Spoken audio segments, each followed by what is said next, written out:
Hello everyone, welcome to Edufun day. So हम theories कर रहे हैं, क्वाड्रेटिक इक्वेशन से रिलेटेड प्लस कुछ क्वेश्चंस कर रहे हैं। पिछले ही लेक्चर में हमने क्वाड्रेटिक इक्वेशन पे बेस्ड कुछ थ्योरी किया था, ठीक है, जैसे जिसमें हमने relation between coefficient and roots of a quadratic equation, quadratic formula किया था, ठीक है। आज हम उसको कंटिन्यू करेंगे, आगे कुछ और थ्योरी सेक्शन हम करेंगे। इससे पहले हमने किसी लेक्चर में common root condition, 2 common root condition, 1 common root condition, ये हमने देखी थी क्वाड्रेटिक इक्वेशन की। सो उसको हम कंटिन्यू करेंगे, प्लस कुछ और क्वेश्चंस हम करते रहते हैं क्वाड्रेटिक इक्वेशन से रिलेटेड। आगे आने वाली वीडियोस में हम और क्वेश्चंस करेंगे। सो पहले शुरू करते एक छोटा सा क्वेश्चन है, फिर उसके बाद थ्योरी पार्ट पे आएंगे हम आज के लेक्चर में। सो पहला क्वेश्चन है कि if cos alpha is a root of quadratic equation 25x square plus 5x minus 12 is equals to 0, where x उसने डिफाइन कर रखा है, x माइनस 1 से 0 के बीच में है, ठीक है, x माइनस 1 से 0 के बीच में, ये रहा x माइनस 1 से 0 के बीच में। Then the value of the sine 2 alpha, sine 2 alpha की क्या वैल्यू होनी चाहिए? ए ऑप्शन है 12/25, B option minus 12/25, C option minus 24/25 and D option 24/25। So ये more than one correct option हो सकता है इसमें, ठीक है। इस क्वेश्चन में more than one correct option हो सकता है, more than one correct option हो सकता है इस क्वेश्चन में, ठीक है। तो अब इस क्वेश्चन को शुरू किया जाए। क्वेश्चन है इसमें, मेरे पास सबसे पहले जो क्वाड्रेटिक इक्वेशन है वो मैं लिख देता हूं, 25x square plus 5x minus 12 is equal to 0, ठीक है। और इसका एक रूट कॉस अल्फा है, ठीक है, इसका एक रूट कॉस अल्फा है और दूसरा रूट कोई ना कोई होगा, कुछ ना कुछ, लेकिन उससे हमें लेना देना नहीं है अभी, हम इसको इजीली कर सकते हैं। देखिए cos अल्फा मेरे पास यहां से इस क्वाड्रेटिक इक्वेशन से निकल सकता है, हमने cos 2 अल्फा sin 2 अल्फा निकालना है, ठीक है। सो cos अल्फा इस क्वाड्रेटिक इक्वेशन से निकल सकता है, बट सबसे पहली जो चीज हमें टैकल करनी पड़ेगी कि अगर यहां से, जैसे मैंने इसको सॉल्व किया इस क्वाड्रेटिक इक्वेशन, ठीक है, यहां से दो रूट्स आएंगे, दोनों में से cos अल्फा क्या लेगा, कौन सी वैल्यू लेगी, कौन सी वैल्यू होगी cos अल्फा की, वो सोचना पड़ेगा, ठीक है। तो सबसे पहले तो यही करते हैं कि इसको सॉल्व कर देते हैं इस क्वाड्रेटिक इक्वेशन को, ठीक है। इस क्वाड्रेटिक इक्वेशन को सॉल्व करते हैं तो क्वाड्रेटिक फॉर्मूला हमने पिछले लेक्चर में किया, क्वाड्रेटिक फॉर्मूला लगाएंगे हम इसमें, तो आ जाएगा x is equal to minus b, मतलब minus 5 plus minus under root b square, 25 minus 4 into a कितना है अपना 25 एंड सी कितना है माइनस 12, तो यहां पे प्लस बन जाएगा, प्लस का 12 डिवाइडेड बाय 2 इंटू 25। तो यहां से x की जो वैल्यू आ जाएगी वो आ जाएगी minus 5 plus minus under root, इसको सॉल्व करेंगे तो यहां पे आ जाएगा 25 इंटू 4 100, 100 इंटू 12 1200 और प्लस 25, तो 1225 आएगा यहां पे 1225 एंड डिनोमिनेटर में 50 है। नेक्स्ट पेज पे चलते हैं। सो x आ चुका है मेरे पास, x is equal to minus 5 plus minus under root 1225 divided by 50। तो अगर याद हो तो 1225 किसका स्क्वायर रूट होता है? वो होता है 35 का, ठीक है। 35 मतलब 1225 का स्क्वायर रूट 35 होता है, 35 का स्क्वायर 1225 होता है एंड डिवाइडेड बाय 50। तो यहां से x की जो दो वैल्यूज आ रही हैं वो आ रही है, एक तो आ रही है माइनस 5 माइनस 35 मतलब 40 माइनस 40/5 मतलब माइनस 4/5, और दूसरी वैल्यू क्या आ रही है प्लस 35 और माइनस 5 30/5 3/5, ठीक है। अब मेरे पास दो चॉइसेस है यहां से, या तो cos अल्फा, क्योंकि उसने बोले कि cos अल्फा रूट है इस क्वाड्रेटिक इक्वेशन के, तो रूट्स तो दो आए हैं मेरे पास, तो या तो cos अल्फा माइनस 4/5 के इक्वल होगा या फिर cos अल्फा किसके इक्वल होगा 3/5 के। अब क्वेश्चन अराइज होता है कि कौन सी वैल्यू cos अल्फा लेगा। सो cos अल्फा कौन सी वैल्यू लेगा उसके लिए हम चलते हैं जो एक और कंडीशन क्वेश्चन में गिवन है। देखिए इस कंडीशन को समझिए, इस कंडीशन को समझेंगे तो इजीली आंसर पता लगेगा कि cos अल्फा किसके इक्वल होगा। देखिए कहने का मतलब यह है कि जब मेरे पास ये जो क्वाड्रेटिक इक्वेशन थी, ये जो क्वाड्रेटिक इक्वेशन थी वो थी 25x square minus 5x plus 12 is equal to 0, ये क्वाड्रेटिक इक्वेशन थी। तो आज हम बेसिकली ये वाला टॉपिक अभी हम करने वाले हैं, जस्ट इस क्वेश्चन के बाद ही हम ये वाला टॉपिक करेंगे। तो इसमें होता क्या है, आपने ध्यान से समझना है कि ये जो लीडिंग कोएफिशिएंट है ये पॉजिटिव है, ये ग्रेटर देन 0 है, दैट मींस इसका जो ग्राफ बनेगा, इस क्वाड्रेटिक इक्वेशन का जो ग्राफ बनेगा वो क्या बनेगा, वो बनेगा अपवर्ड पैराबोला। अपवर्ड पैराबोला बनेगा। अपवर्ड पैराबोला कुछ इस तरह से बन सकता है, ठीक है, अपवर्ड पैराबोला बनेगा। दो रियल रूट्स आए, एक तो ये आया -4/5, एक आया 3/5। तो -4/5 यहां पे नेगेटिव पे यहां पे अक्कर होगा, दिस इज -4/5, राइट, -4/5। एंड ये वाला जो रूट होगा ये होगा 3/5, 3/5। अब ध्यान दीजिए, तो मुझे ये इस साइड का जो रीजन है, ये वाला जो रीजन है, कौन सा रीजन, पॉजिटिव एक्स एक्सिस वाला रीजन, ये वाला रीजन, ये अपने को नहीं चाहिए। क्यों नहीं चाहिए? क्योंकि उसने बात ही नहीं की है उसकी, क्योंकि उसने क्लियरली बोला है कि x कहां से कहां तक लाई करना चाहिए, x -1 से 0 के बीच में लाई करना चाहिए इस क्वाड्रेटिक इक्वेशन के लिए। दैट मींस अपने को कहां से कहां तक ज्यादा चाहिए, मुझे तो सिर्फ ये वाला रीजन चाहिए। यहां पे ये होगा 0, ये वाला, ये यहां पे 0 पॉइंट है और यहां पे -1 होगा, तो मुझे यही वाला रीजन चाहिए, सिर्फ ये वाला रीजन, जहां तक -1 से 0 के बीच में ये ग्राफ वैल्यू ले रहा है। लेट्स से यहां पे आ गया -1, इस यहां तक, इस तरह से, ठीक है। तो अपने को सिर्फ यही रीजन चाहिए, और इस रीजन में एक ही रूट समझ में आ रहा है, इस रीजन में सिर्फ यही रूट समझ में आ रहा है, -4/5, ये -4/5 रहा, यहां पे -4/5 रहा। दूसरा रूट आएगा ही नहीं इन x की वैल्यूज के लिए, -1 से 0 के बीच में। आई होप ये क्लियर है। तो अपने पास cos 3/5, cos अल्फा 3/5 नहीं ले सकता, क्योंकि उसने बोला रूट है, तो यहां पे cos अल्फा -4/5 ही लेगा, -4/5 लेगा cos अल्फा, राइट। अब cos अल्फा समझ में आ गया, बट अपने को cos अल्फा नहीं चाहिए था। cos अल्फा की वैल्यू आ गई, बहुत अच्छी बात है, -4/5, लेकिन हमें जो अल्टीमेट आंसर चाहिए वो है sin 2 अल्फा की वैल्यू। तो sin 2 अल्फा की वैल्यू कैसे निकाली जाए, ध्यान से देखिए। sin 2 अल्फा होता है 2 sin अल्फा cos अल्फा। 2 की वैल्यू पता है, cos अल्फा की वैल्यू पता है, sin अल्फा की वैल्यू निकालेंगे। तो sin अल्फा की वैल्यू क्या हो सकती है, sin alpha plus minus √1 minus cos square alpha, ये होगी, ठीक है। sin अल्फा की value plus minus √1 minus cos square alpha. अच्छा, cos अल्फा कितना है, cos अल्फा है मेरे पास -4/5। अब दूसरा क्वेश्चन अराइज होता है कि sin अल्फा की कौन सी वैल्यू ले, यहां से cos अल्फा जब मैं सब्स्टिट्यूट करूंगा तो प्लस माइनस करके आएगी। तो sin अल्फा की क्या दोनों वैल्यू हो सकती है, क्या प्लस वाली वैल्यू हो सकती है या माइनस वाली वैल्यू हो सकती है। कैसे पता लगेगा, देखिए cos अल्फा का अगर ग्राफ आप लोगों को याद हो, cos अल्फा का ग्राफ कैसे होता था, इस तरह से ग्राफ बनता था उसका, कुछ इस तरीके से, ठीक है। तो अगर यहां पे देखिए, यहां पे ये जो बनता था, ये वाला जो पॉइंट होता जब x एक्सिस को कट करता था, वो होता था π/2, sin 0 तो cos 0 सबसे मैक्सिमम वैल्यू, और π/2 पे 0 बन जाता था। अब मेरे पास जो वैल्यू है वो है -4/5। सो -4/5, ध्यान से देखिए, cos नेगेटिव कहां पे होता है, cos नेगेटिव कौन से क्वाड्रेंट पे होगा, cos यहां पे सारे पॉजिटिव होते हैं, यहां पे cos पॉजिटिव होता है, तो यहां पे और यहां पे नेगेटिव होता है। ये कौन सा रीजन है, ये है π/2, ये पाई और ये 3π/2, मतलब इस वाले रीजन में और इस वाले रीजन में cos negative, cos alpha negative value लेगा। अब कौन सा रीजन पे लाई कर रहा है, देखिए ये दोनों रीजन पे लाई कर सकता है ना, कैसे, इधर देखिए आप, कैसे दोनों रीजन पे लाई कर सकता है, ध्यान से समझिए इस चीज को। ये गया ग्राफ कुछ इस तरीके से और इस तरह से बढ़ता है, ठीक है, इस तरह से जाता है और इस तरह से। तो ये π/2 है, और यहां पे जो पॉइंट होता है, यहां पे जो पॉइंट होता है, ये कौन सा पॉइंट होता है, ये पाई होता है, 0 π/2 यहां पे होगा पाई, और फिर यहां पे पाई में प्लस π/2 करेंगे तो 3π/2 हो जाएगा, 3π/2।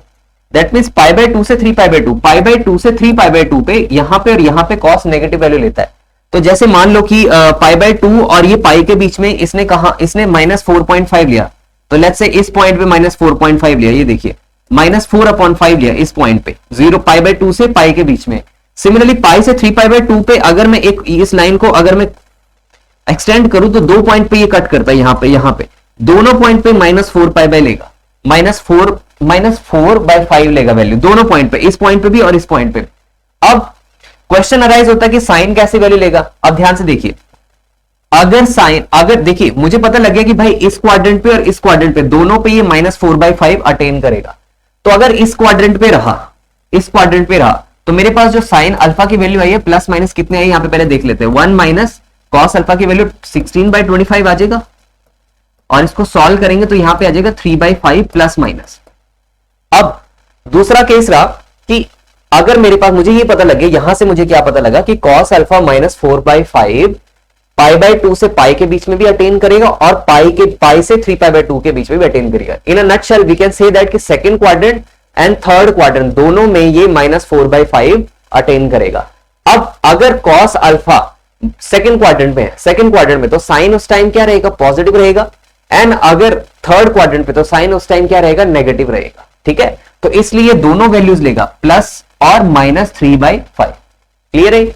आई होप ये क्लियर है। अब यहां पे सब्स्टिट्यूट कर देते हैं, तो साइन 2 अल्फा क्या आ जाएगा, sine 2 alpha is equals to plus minus पहले लगा देता हूं 2 इंटू साइन अल्फा कितना आ गया 3/5, एंड कॉस अल्फा कितना आ गया -4/5 था ना, कॉस अल्फा कितना था -4/5, तो कितना आ जाएगा यहां पे माइनस प्लस 24/25, तो दोनों वैल्यूज लेगा, एक तो +24/5 एक -24/5, तो कौन सा ऑप्शन ट्रू होगा, सी और डी दोनों ऑप्शन ट्रू होंगे। सो आई होप ये वाला क्वेश्चन क्लियर है। अब थ्योरी पार्ट करते हैं हम आगे। ठीक है, सो टॉपिक हम शुरू कर रहे हैं identity quadratic equation. Identity quadratic equation क्या होता है उसको समझने से पहले हम एक छोटी सी चीज करते हैं। लेट्स से मेरे पास कुछ है कि 2x + 5 is equals to 2x + 10, 2x + 10। तो मुझे पता करना है कि कौन सी x की वैल्यूज इस इक्वेशन को सेटिस्फाई करेगी। सो इस इक्वेशन को सेटिस्फाई करने वाली हर एक रियल नंबर होगा, कुछ भी रियल नंबर सब्स्टिट्यूट करो ये इसको सेटिस्फाई कर जाएगा। तो इस तरह की क्वाड्रेटिक, इस तरह की जो इक्वेशन होती है उसको हम आइडेंटिटी बोलते हैं, बेसिकली आइडेंटिटी है। या फिर छोटा सा एक और एग्जांपल आपने पता ही होगा, x + y का होल स्क्वायर, ये किसके इक्वल होता है, x² + y² + 2xy। सो इन सभी चीज को हम क्या बोलते हैं, आइडेंटिटीज बोलते हैं। क्यों आइडेंटिटीज बोलते हैं, क्योंकि x और y के जो मर्जी वैल्यू सब्स्टिट्यूट करो वो लेफ्ट हैंड साइड और राइट हैंड साइड दोनों को इक्वल कर देगी, दैट मींस सेटिस्फाई करेगी इस इक्वेशन को। सिमिलरली एक आइडेंटिटी क्वाड्रेटिक इक्वेशन होती है। अब आइडेंटिटी क्वाड्रेटिक इक्वेशन क्या होती है वो ध्यान से समझिए। देखिए मेरे पास जो क्वाड्रेटिक इक्वेशन होती है वो होती है ax² + bx + c is equals to 0 where a is not equals to 0। ठीक है, a is not equals to 0, ये एक क्वाड्रेटिक इक्वेशन है। सो इसके सिर्फ दो ही रूट हो सकते हैं, अल्फा और बीटा, दो रूट हो सकते हैं। ठीक है, तो इसी से एक जनरेट हो जाती है identity quadratic equation. Identity quadratic equation की क्या कैरेक्टरिस्टिक है कि if a quadratic equation has more than 2 roots then quadratic equation will be identity quadratic equation। Identity quadratic equation. अब आइडेंटिटी क्वाड्रेटिक इक्वेशन अभी भी क्लियर नहीं हुआ। Identity quadratic equation, identity quadratic equation का मतलब है कि अगर 2 से ज्यादा रूट उस इक्वेशन को सेटिस्फाई कर रहे हैं, उस क्वाड्रेटिक इक्वेशन को सेटिस्फाई कर रहे हैं, तो आप जो मर्जी वैल्यू पुट करो, x की कोई भी रियल नंबर सब्स्टिट्यूट करो, वो एक रूट ही बन जाएगा। दैट मींस वो आइडेंटिटी की तरह बिहेव करने लगेगा। दैट मींस इसकी कैरेक्टरिस्टिक क्या है कि अगर ax² + bx + c is equal to 0, इसके 3 रूट्स हो गए, एक अल्फा, दूसरा बीटा एंड तीसरा gamma. Alpha beta gamma, let us suppose that alpha beta gamma 3 roots हैं, where alpha is not equals to beta is not equals to gamma, this implies a is equals to b is equals to c is equals to 0। ये बन जाता है, ये identity quadratic equation है। मतलब x² का coefficient भी, x का कोएफिशिएंट भी और कांस्टेंट टर्म भी वो 0 बन जाती है। तो अगर सपोज करो ये 0 0 0 बन गया, तो कैसी क्वाड्रेटिक इक्वेशन दिखेगी, ये दिखेगी 0 × x² + 0 × x + 0 is equals to 0। और मैं बोलूं इसके कितने रूट्स होंगे, तो आप बोलोगे x की जो मर्जी वैल्यू सब्स्टिट्यूट करो वो रूट बन जाएगा, क्योंकि वो डिपेंड नहीं कर रहा ना x के साथ। अगर कोई भी वैल्यू सब्स्टिट्यूट करो तो 0 है, साथ में 0 है, साथ में 0, तो ऐड होके 0 ही बनेगा। तो इस तरीके से इसके अगर 3 रूट हो गए या 3 से ज्यादा रूट है तो इसके जितने मर्जी रूट है इन्फिनिटली मैनी रूट्स हो जाएंगे। तो इस वे में ये आइडेंटिटी क्वाड्रेटिक इक्वेशन बनते हैं क्योंकि हर एक वैल्यू इसको सेटिस्फाई करेगी। ठीक है, अब ये इसको प्रूव भी किया जा सकता है कि कैसे भाई, ऐसे कैसे होता है। तो मान लेते हैं let quadratic equation ax square plus bx plus c is equal to 0 has 3 unequal roots.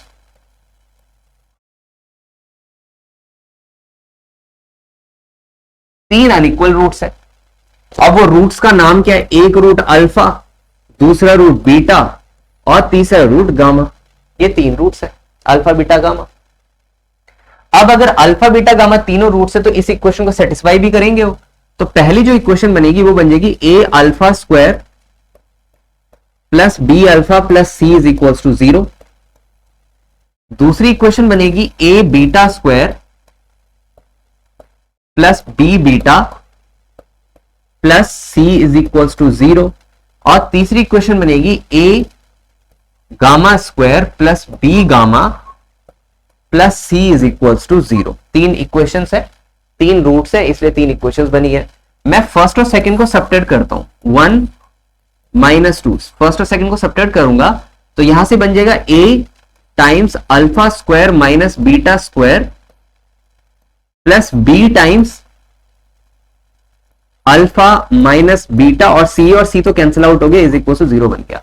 यहां से अल्फा माइनस बीटा मैं कॉमन ले लेता हूं, अल्फा माइनस बीटा मैंने कॉमन ले लिया। सो अल्फा माइनस बीटा मैंने जैसे ही कॉमन लिया तो मेरे पास बच गया a times alpha plus beta plus b is equal to 0। So इन दोनों में से कौन सा 0 होगा? देखिए ये वाला फैक्टर अगर 0 हुआ तो that means alpha is equal to beta हो जाएगा, पर इसके तो 3 अनइक्वल रूट्स हैं, अल्फा और बीटा इक्वल नहीं हो सकते। दैट मींस क्या इक्वल टू 0 हो जाएगा? A times alpha plus beta plus b is equal to 0। ये वाली इक्वेशन हो जाएगी। लेट्स से इसको मैं फोर्थ मान लेता हूं। सिमिलरली जब मैं सेकेंड और थर्ड को सब्ट्रैक्ट करूंगा तो वहां से क्या आएगा? A times beta plus gamma plus b is equal to 0। इसको फिफ्थ इक्वेशन। और लास्ट में मैं थर्ड और फर्स्ट को सब्ट्रैक्ट करूंगा तो क्या आएगा? A times gamma plus alpha plus b is equal to 0। ये 6th इक्वेशन आ गई। अब लास्ट में मैं क्या करता हूं? इसको और इसको सब्ट्रैक्ट कर लेता हूं। किसको? फोर्थ इक्वेशन और फिफ्थ इक्वेशन को सब्ट्रैक्ट कर देता हूं। तो फोर्थ माइनस फिफ्थ करता हूं, तो fourth equation minus fifth equation करता हूं तो क्या आएगा? ए तो कॉमन है, बीटा और बीटा कैंसिल आउट हो जाएगा, अल्फा माइनस गामा बचेगा। तो a times alpha minus gamma is equal to 0। A times alpha minus gamma is equal to 0। Beta b cancel out हो गया तो अल्फा माइनस गामा 0 होगा या ए 0 होगा, पर अल्फा माइनस गामा 0 नहीं हो सकता क्योंकि 3 अनइक्वल रूट्स है। दैट मींस यहां से एक और चीज जनरेट होगी कि ए इज इक्वल टू 0 हो जाएगा। अगर ए 0 हो गया तो यहां पे ध्यान दीजिए, अगर ए 0 हो गया तो ये जो कंडीशन थी, ये जो इक्वेशन थी यहां पे, ये वाली जो इक्वेशन थी, यहां से अगर ये वाला पार्ट 0 हो गया, ए 0 हो गया तो मेरे पास बी 0 बनेगा क्योंकि साथ में ये कुछ भी क्वांटिटी है, सिर्फ बी बचेगा तो बी इज इक्वल टू 0 हो जाएगा। और बी इज इक्वल 0 हो जाएगा तो किसी भी इक्वेशन सब्स्टिट्यूट करके सी भी 0 बन जाएगा। दैट मींस यहां से क्लियरली पता लग गया कि ए 0 बी 0 सी 0। ठीक है, ए 0 बी 0 सी 0 इस तरह से। तो छोटा सा क्वेश्चन एक कर लेते हैं इसके बेसिस पे। लेट्स से मेरे पास p square minus 1 times x square plus p minus 1 p plus 2 times x plus p minus 1 p minus 2 p minus 3 is equals to 0 has 3 unequal roots. Unequal roots, then find the value of p. Then find the value of p. तो p की value find out करनी है मुझे। देखिए p की value कैसे find out कर सकते हैं इसमें? मेरे पास एक क्वाड्रेटिक इक्वेशन है, इसके 3 अनइक्वल रूट्स है, दैट मींस ये आइडेंटिटी क्वाड्रेटिक इक्वेशन हो जाएगी। अगर ये आइडेंटिटी क्वाड्रेटिक इक्वेशन हो जाएगी तो यहां से क्या पता लगेगा? यहां से मुझे ये पता लगेगा कि p माइनस 1 का whole P square minus 1 is equal to 0 होगा। दूसरी and p minus 1 p plus 2 is equal to 0 होगा, एंड साथ में क्या होगा, p minus 1, p minus 2, p minus 3 is equal to 0 हो जाएगा।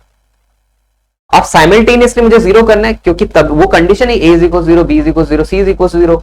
साइमल्टेनियसली किस p की वैल्यू के लिए 0 है, p प्लस 1 और माइनस 1 दोनों के लिए 0 है। यहां पे p minus 1, p plus 2, p minus 2 के लिए 0 है। यहां पे p plus 1, p minus 2, sorry p plus 2, p plus 3 के लिए 0। तो कॉमन कौन सी वैल्यू आ रही है, कॉमन वैल्यू आ रही है p इज इक्वल टू 1। इन जैसे p is equal to 1 substitute करूंगा तो ये भी 0 हो जाएगा, ये भी 0 हो जाएगा, ये भी 0। दैट मींस p की वैल्यू क्या हो सकती है, p is equal to 1 answer आ जाएगा। कुछ और क्वेश्चंस करते हैं इसी टॉपिक से रिलेटेड। चलिए कुछ क्वेश्चंस करते हैं जो अभी हमने टॉपिक किया। एक और क्वेश्चन कर लेते हैं हम, आपकी स्क्रीन पे है। If 4a square f of minus 1 plus 4a f of 1 plus f of 2 is equals to 3a square plus 3a, 4b square f of minus 1 plus 4b f of 1 plus f of 2 is equals to 3b square plus 3b, 4c square f of minus 1 plus 4c f of 1 plus f of 2 is equals to 3c square plus 3c, where abc are distinct। ठीक है, तीनों जो number है abc वो अलग अलग है, distinct है। And F of x is a quadratic polynomial. ये जो एफ ऑफ एक्स है यहाँ पे, ये कहां पे इन्वॉल्व हो गया, जैसे F of minus 1, F of 2, F of 1, इस तरह से इन्वॉल्व हो गया। Then find the value of F of 5। तो एफ ऑफ 5 की वैल्यू मुझे फाइंड आउट करनी है। तो इस क्वेश्चन को देखते ही मुझे ये समझ में आ रहा है, देखिए यहाँ पे ए स्क्वायर है, बी स्क्वायर है, सी स्क्वायर है, ए बी सी और फिर कुछ कॉन्स्टेंट टर्म है, और ए बी सी इसने डिस्टिंक्ट मान रखी है। तो मैं क्या करता हूं, मैं इसको ना इस तरह से लिखता हूं, जो ए बी सी है ना, जैसे यहाँ पे ए स्क्वायर है उसकी जगह ए की जगह एक्स सब्स्टिट्यूट कर देता हूं। तो मेरे पास कैसा बनेगा, मेरे पास ये कुछ ऐसे बन जाएगा, एफ ऑफ माइनस 1, ठीक है, F of minus 1 times x square, और यहाँ पे एफ ऑफ, यहाँ पे एक्स स्क्वायर, ए की जगह एक्स मैंने सब्स्टिट्यूट किया तो यहाँ पे एक्स स्क्वायर ऑलरेडी है, तो 4 times F of minus 1 minus 3 whole X square, यहाँ पे एक्स स्क्वायर आएगा, फिर साथ में प्लस 4f ऑफ 1, और 4f ऑफ 1 आ गया, और a की जगह x है यहाँ पे, और यहाँ पे भी a है, मतलब x है, तो यहाँ पे minus 3 times x, right, and plus f of 2 is equals to 0, ये 0 बन जाएगा। ठीक है, so basically this is quadratic equation in x, this is quadratic equation in x। x में ये क्वाड्रेटिक इक्वेशन चल रही है, हाँ जी बिल्कुल।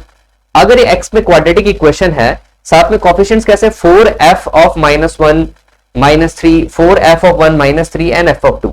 तो अगर ये क्वाड्रेटिक इक्वेशन है, इस क्वाड्रेटिक इक्वेशन को सेटिस्फाई करने वाली कितनी वैल्यूज है, x की 3 वैल्यूज है जो सामने सामने a b c, a यहाँ पे, b यहाँ पे, c यहाँ पे। देखिए हर एक इक्वेशन सेम ही है, जस्ट a की जगह b है, यहाँ पे b की जगह c है, और यहाँ पे मैंने x लिख दिया इन जनरल। दैट मींस ये क्वाड्रेटिक इक्वेशन को 3 अलग अलग डिस्टिंक्ट वैल्यूज सेटिस्फाई करे। दैट मींस इसके कितने रूट्स हो गए, 3। अगर ये 3 रूट्स हो गए इस क्वाड्रेटिक इक्वेशन को, तो ये क्वाड्रेटिक इक्वेशन कैसे क्वाड्रेटिक इक्वेशन होगी, identity quadratic equation. Identity quadratic equation होगी, दैट मींस हर एक कोफिशिएंट, इसका जितने भी कोफिशिएंट्स हैं, ये x square coefficient, x coefficient और कांस्टेंट टर्म, ये 0 के इक्वल हो जाएगा। दैट मींस यहां से 3 चीजें निकल के आई है, क्या, 4 times f of minus 1 minus 3 is equal to 0, and 4 times f of 1 minus 3 is equal to 0, और लास्ट में f ऑफ 2 वो भी 0 के, f ऑफ 2 वो भी 0 के इक्वल। ठीक है, अब मेरे पास उसने बोला था कि f ऑफ x जो है वो एक क्वाड्रेटिक इक्वेशन है। ठीक है, वो एक क्वाड्रेटिक पॉलिनोमियल है। तो अगर f of x quadratic polynomial है तो किस तरह का दिखेगा, वो दिखेगा कुछ इस तरीके का, f of x is equals to some k times x minus alpha और x माइनस बीटा, 2 रूट्स होंगे और कुछ कांस्टेंट होगा उसके साथ। ठीक है, इस तरीके का ये जनरल फॉर्म है क्वाड्रेटिक इक्वेशन, क्वाड्रेटिक पॉलिनोमियल। लेकिन अगर ध्यान दे तो f ऑफ x का एक रूट तो नजर आ रहा है यहां से 2, f ऑफ 2 0 हो रहा है, that means one of the roots is 2। तो यहां से f ऑफ x कैसा सिंप्लीफाई होके आ जाएगा, f of x is equals to k times x minus alpha and x minus 2। ठीक है, यहां पे कौन सा सेटिस्फाई कर रहा है, x is equals to 2 satisfy करेगा ना, तो यहां पे x माइनस 2 एक फैक्टर बनेगा। ठीक है, x माइनस 2 एक फैक्टर बनेगा। अच्छा, अब आगे देखते हैं मेरे पास दो और कंडीशन है, यहाँ पे f ऑफ माइनस वन, यहां से क्या नजर आ रहा है मेरे पास कि f of minus one is equal to 3/4 है and f of 1 is equal to वो भी 3/4। ठीक है, तो मुझे अल्टीमेटली अगर मुझे f ऑफ x की वैल्यू निकालनी, f ऑफ x निकालना है तो f ऑफ x निकालूंगा तो ही f ऑफ 5 निकालूंगा ना।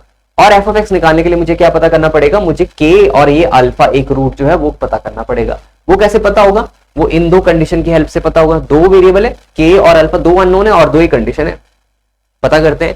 तो यहां से f ऑफ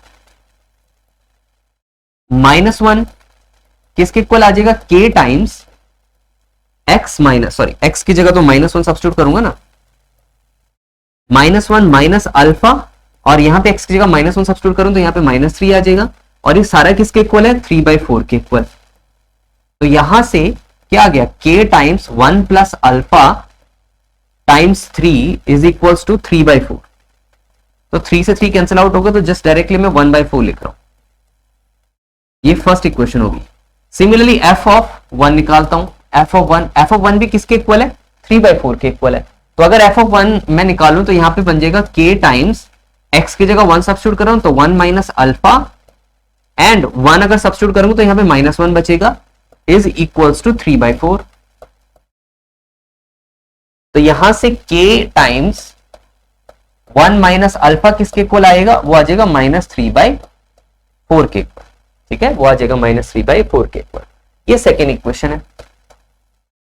तो फ्रॉम फर्स्ट एंड सेकेंड, अगर फर्स्ट और सेकेंड को मैं डिवाइड करूं तो फर्स्ट अपॉन सेकेंड अगर मैं करूं, ठीक है, फर्स्ट अपॉन सेकेंड में क्या आएगा, देखिए ये k और ये k तो कैंसिल आउट हो जाएगा, यहां पे बन जाएगा 1 plus alpha over 1 minus alpha, 1 plus alpha over 1 minus alpha is equals to 1/4 over -3/4। तो यहां पे बन जाएगा 1/4 ओवर -3/4, तो यहां पे 4/3 बनेगा इस तरह से, 4 से 4 कैंसिल आउट हो गया, तो यहां पे बन जाएगा 1 plus alpha over 1 minus alpha is equal to -1/3।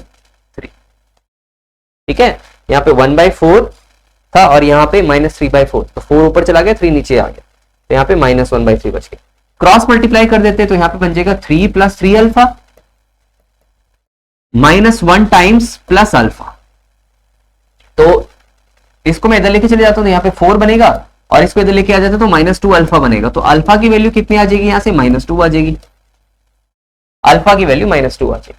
ठीक है, अगर अल्फा की वैल्यू -2 आ गई है तो मेरे पास k की वैल्यू भी आ जाएगी। k की वैल्यू किसी भी इक्वेशन में सेटिस्फाई कर सकते हैं, यहां किसी भी इक्वेशन में सब्स्टिट्यूट कर देते हैं। अल्फा की वैल्यू कितनी आई है मेरे पास, अल्फा की वैल्यू मेरे पास -2 आई है, तो मैं यहां पे सब्स्टिट्यूट कर देता हूं। तो यहां से k टाइम्स अल्फा की वैल्यू -2 आई तो -1 बच गया, और यहां पे 1/4 आ गया, तो k की वैल्यू कितनी आ जाएगी, -1/4। तो k की वैल्यू यहां पे कितनी आ गई, -1/4।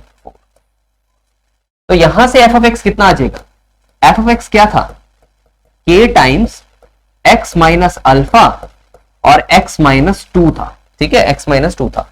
अब यहां से k की वैल्यू सब्स्टिट्यूट करता हूं मैं इसे, तो यहां पे आ जाएगा -1/4, और अल्फा की जगह -2 सब्स्टिट्यूट करूंगा तो यहां पे बन जाएगा x + 2 और x -2, तो कितना बनेगा, -1/4 टाइम्स x² -4, राइट।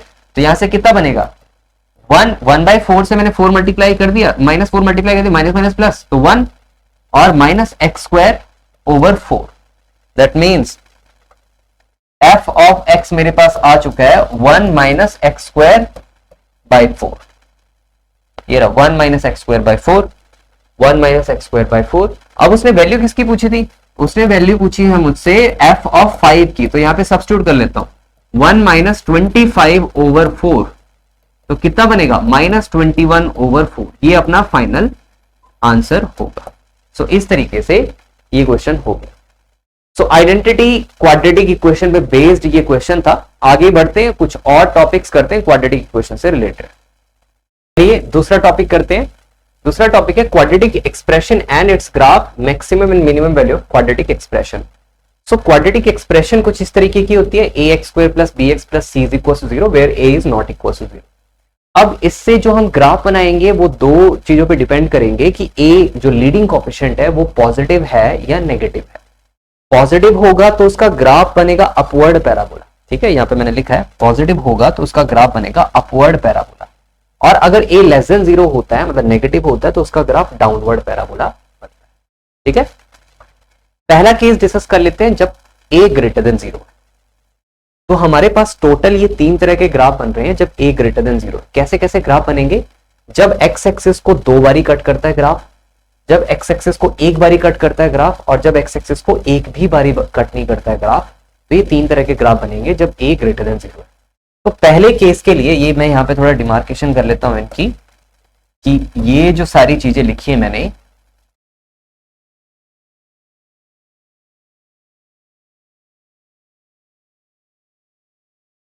ये फर्स्ट केस के लिए लिखी है, ठीक है। ये यहां पे रहा सेकंड केस,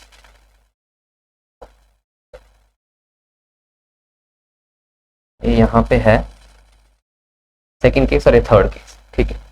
तो अब पहला केस देखें तो a अगर ग्रेटर देन 0 है, अल्फा और बीटा दो रूट्स हैं, तो दो रूट्स अल्फा और बीटा है, जहां पे अल्फा की वैल्यू ऑब्वियसली छोटी मैंने रखी है और बीटा की वैल्यू ग्रेटर देन अल्फा रखी है। तो यहां पे अगर दो जगह कट कर रहा है वो भी एक्स एक्सिस को, दैट मीन जो रूट्स होंगे वो रियल रूट्स होंगे, रियल और डिस्टिंक्ट हो जाएंगे। तो रियल एंड डिस्टिंक्ट मैंने यहाँ पे एक चीज पॉइंट आउट कर लिया है कि डिस्क्रिमिनेंट उस केस में ग्रेटर देन 0 होगा, क्योंकि ग्रेटर देन 0 करने पे ही रूट्स रियल और डिस्टिंक्ट आते थे। और इसका जो मिनिमम पॉइंट होगा यहाँ पे, जो कि पैराबोला का वर्टेक्स होता है, वो -b/2 है और -d/4 है, ठीक है। डिस्क्रिमिनेंट a b तो आपको पता ही है कोएफिशिएंट्स होते हैं। तो यहाँ पे ये जो वैल्यू है -b/2 है और -d/4 है, ये वर्टेक्स कैसे आता है हम नेक्स्ट टॉपिक में करने वाले हैं, जब मैक्सिमम और minimum value of a quadratic expression हम डिस्कस करें। अब नेक्स्ट चीज यहाँ पे देखा जाए तो अल्फा के लेफ्ट साइड में और बीटा के राइट साइड में ग्राफ एक्स एक्सिस से ऊपर है। दैट मींस यहां से ये चीज क्लियर है कि ax² + bx + c greater than 0 है। कहां पे ग्रेटर देन 0 है? जब x की वैल्यू अल्फा से छोटी और बीटा से बड़ी होगी, तो -∞ से अल्फा और बीटा से इंफिनिटी की तरफ। और कब इस एक्सप्रेशन जिसका ग्राफ ये है लेस देन 0 होगा, मतलब x एक्सिस के नीचे, तो अल्फा और बीटा के बीच में जब भी वैल्यू आएगी ax² + bx + c हमेशा लेस देन 0 होने वाला है। नेक्स्ट ग्राफ स्टडी करते हैं। नेक्स्ट ग्राफ अपना ये है कि जब रूट्स उसका सिंगल रूट आए, एक ही जगह कट करे एक्स एक्सिस को, तो उस टाइम जो रूट्स होंगे वो रूट्स रियल होंगे और इक्वल होंगे, क्योंकि एक ही रूट आ रहा है, दोनों रूट इक्वल टू एक ही है। तो यहां पे डिस्क्रिमिनेंट उस केस में इज इक्वल टू 0 होने वाला है। वर्टेक्स अगेन -b/2 है, -d/4 होगा। और इसका हम देखें तो हमेशा एक्स एक्सिस के ऊपर रह रहा है ग्राफ, सिर्फ एक पॉइंट पे, एक्सेप्ट एट वन पॉइंट जहां पे वो 0 बन रहा है, विच इज अल्फा। तो मैं यहां से लिख सकता हूं कि ax² + bx + c greater than 0 for all x belongs to real number except alpha. Third case study कर लेते हैं। थर्ड केस में क्या है कि ये एक्स एक्सिस के हमेशा ही ऊपर है। तो अगर एक्स एक्सिस के हमेशा ही ऊपर है, दैट मींस एक्स एक्सिस को ये कट नहीं कर रहा है, और अगर एक्स एक्सिस को कट नहीं कर रहा है तो उसके जो रूट्स होंगे वो कैसे रूट्स होंगे? वो रूट्स होंगे उसके इमेजिनरी रूट्स होंगे, रियल रूट्स नहीं हो।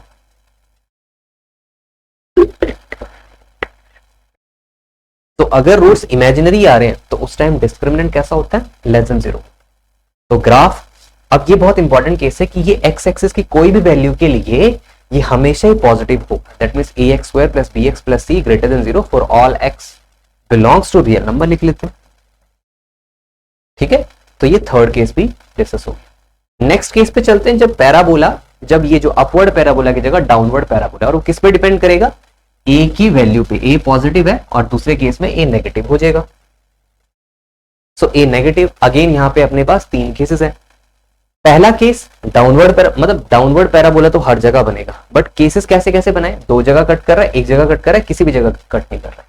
तो अगर 2 जगह कट कर रहा है, दैट मींस रूट्स कैसे होंगे? रियल होंगे और डिस्टिंक्ट होंगे, और डिस्क्रिमिनेंट इसका ग्रेटर देन 0 होगा, ठीक है। डिस्क्रिमिनेंट अभी भी ग्रेटर देन 0 है, ठीक है। नेक्स्ट, अब ये अल्फा से लेफ्ट साइड और बीटा के राइट साइड नीचे, एक्स एक्सिस से नीचे है ग्राफ इसका, तो इसकी जो ax² + bx + c जो एक्सप्रेशन है इन सभी वैल्यूज के लिए, कब, किस वैल्यूज के लिए? जब अल्फा की वैल्यू, जब x की वैल्यू अल्फा से छोटी और बीटा से बड़ी है, तो ये लेस देन 0 लेगा वैल्यू। और पॉजिटिव कब होगी एक्सप्रेशन? अल्फा और बीटा के बीच में ही देखिए आप ग्राफ पॉजिटिव है, एक्स एक्सिस से ऊपर है। दैट मीन इन सब वैल्यूज के लिए ax² + bx + c ये ग्रेटर देन 0 होगा। नेक्स्ट केस पढ़ते हैं, जब डाउनवर्ड पैराबोला बट एक ही पॉइंट पे कट कर रहा है, अगर एक पॉइंट पे कट कर रहा है दैट मीन उसका डिस्क्रिमिनेंट 0 होगा क्योंकि इक्वल रूट्स आएंगे। तो यहां पे मैंने वही लिखा है कि roots are real and equal and discriminant is equal to 0। तो अगर डिस्क्रिमिनेंट इज इक्वल टू 0 हो गया है तो यहां से एक ही रूट आएगा और वो अल्फा है। और एक और चीज यहां से क्लियर है कि हमेशा ये नेगेटिव वैल्यूज लेगा। ये एक्सप्रेशन ax² + bx + c हमेशा लेस देन 0 होगा हर एक x के लिए जब x की values all real number except alpha, क्योंकि अल्फा पे तो वो 0 बन रहा है, वो रूट है। थर्ड केस जब x एक्सिस को किसी भी पॉइंट पे कट नहीं कर रहा है। अगर x एक्सिस को किसी भी पॉइंट पे कट नहीं कर रहा है तो उसका डिस्क्रिमिनेंट कैसा होगा? उसका डिस्क्रिमिनेंट होगा लेस देन 0। तो डिस्क्रिमिनेंट इसका लेस देन 0 होगा और रूट्स इमेजिनरी आएंगे। भाई रूट्स तब आते हैं ना, रियल रूट्स तब आते हैं जब x एक्सिस को कट करता। अब x एक्सिस को कट नहीं कर रहे, दैट मींस ये x एक्सिस पूरा नीचे है। तो ये एक्सप्रेशन कैसी? ax² + bx + c less than 0 for all x belongs to real number. तो ये थर्ड केस भी डिस्कस हो गया। ठीक है। कभी कभी क्या होता है, देखिए मैं बताता हूं, कभी कभी क्या होता है, मान लीजिए उसने ऐसा ही ग्राफ दे दिया, कोई रैंडमली उसने ऐसा ग्राफ दे दिया और उसने कमेंट करने के लिए बोला कि बताओ a की वैल्यू पॉजिटिव होगी या नेगेटिव होगी, b की वैल्यू पॉजिटिव होगी या नेगेटिव होगी, c की वैल्यू पॉजिटिव होगी या नेगेटिव होगी। और abc क्या है? ax² + bx + c। ठीक है, ये y = ax² + bx + c उसका ग्राफ ही है। तो हमें कमेंट करने के लिए बोला उसने abc की क्या वैल्यू होगी। तो यहां से कैसे पता करें कि abc की कैसा कैसा साइन होगा? देखिए पहला चीज तो ऑब्जर्व करना पड़ेगा कि भाई जो ग्राफ है इस क्वाड्रेटिक पॉलिनोमियल का वो अपवर्ड है, दैट मींस a तो हमेशा पॉजिटिव रहा होगा। तो यहां से ये चीज क्लियर है कि a पॉजिटिव। अच्छा नेक्स्ट चीज हम देखते हैं c की वैल्यू क्या आएगी। अब ध्यान दीजिए, तो y ऑफ 0 किसके इक्वल होगा? x भी 0 हो जाएगा, यहां पे x 0 हो जाएगा, दैट मींस c के इक्वल आएगा। दैट मींस ये वाला जो पॉइंट है, ये वाला जो पॉइंट, जब x की वैल्यू मैंने यहां पे 0 सब्स्टिट्यूट कर दी, x की वैल्यू 0 मतलब ओरिजिन, x की वैल्यू 0 सब्स्टिट्यूट कर दी तो y की वैल्यू c आ रही है। दैट मींस ओरिजिन के कॉरेस्पॉन्डिंग जहां पे ये कट करेगा, ये वाला पॉइंट क्या होगा? 0, c होगा। ठीक है, ये होगा ना 0, c पॉइंट, क्योंकि x एक्सिस 0 है, x यहां पे ओरिजिन 0 है और उसके कॉरेस्पॉन्डिंग कट कहां पे हुआ? यहां पे हुआ, राइट। तो c कैसा होगा इस टाइम? तो c अपना देखिए y नेगेटिव y पे कट कर है, दैट मींस c हमेशा लेस देन 0 होगा। c हमेशा लेस देन 0 होगा, राइट। c अगर लेस देन 0 होगा तो लास्ट में अपने पास बच जाता है b कैसा होगा? पॉजिटिव या नेगेटिव? उसका कैसे पता करें? तो उसका पता करने के लिए थोड़ा सा मैं इसका जो मिनिमम पॉइंट होगा वो देख लेते हैं। इसका मिनिमम पॉइंट कुछ इस तरह से आ रहा है। मिनिमम पॉइंट क्या होता था? Vertex -b/2a, -d/4a। तो b की वैल्यू पता करने के लिए मुझे ये पता करना है कि वर्टेक्स कहां पे आ रहा है। देखिए वर्टेक्स कुछ यहां पे आ रहा है, ये x एक्सिस का बिल्कुल मिनिमम वैल्यू यहां पे है, -b/2a, -d/4a। ठीक है, अगर ग्राफ थोड़ा सही ढंग से बनाओ तो कुछ इस तरह से ग्राफ है।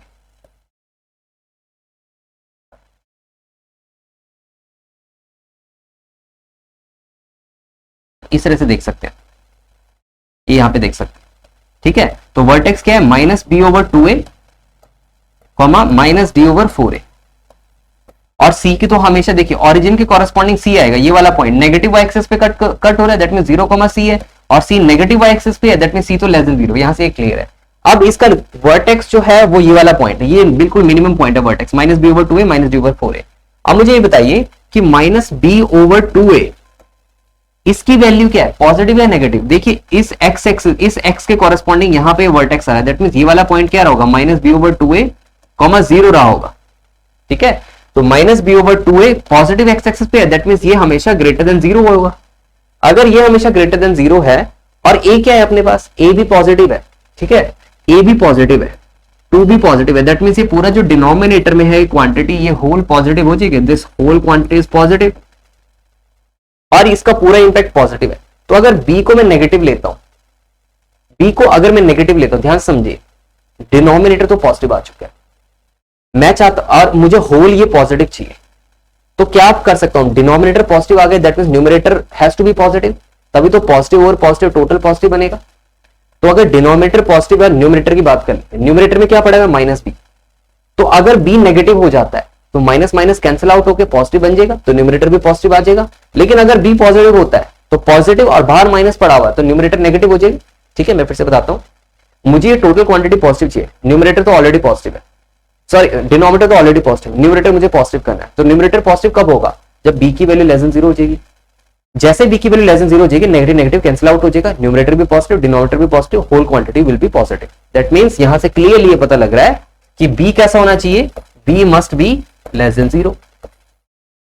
तो b भी लेस देन 0, c भी लेस देन 0 और a ग्रेटर देन 0, ये आ गया। तो इस तरह से ये ग्राफ होते हैं, छोटे छोटे ग्राफ होते हैं, क्वेश्चन पूछ सकते हैं। ठीक है, आगे बढ़ते हैं, नेक्स्ट टॉपिक करते हैं maximum and minimum value, maximum and minimum value of a quadratic expression. So topic है मैक्सिमम एंड मिनिमम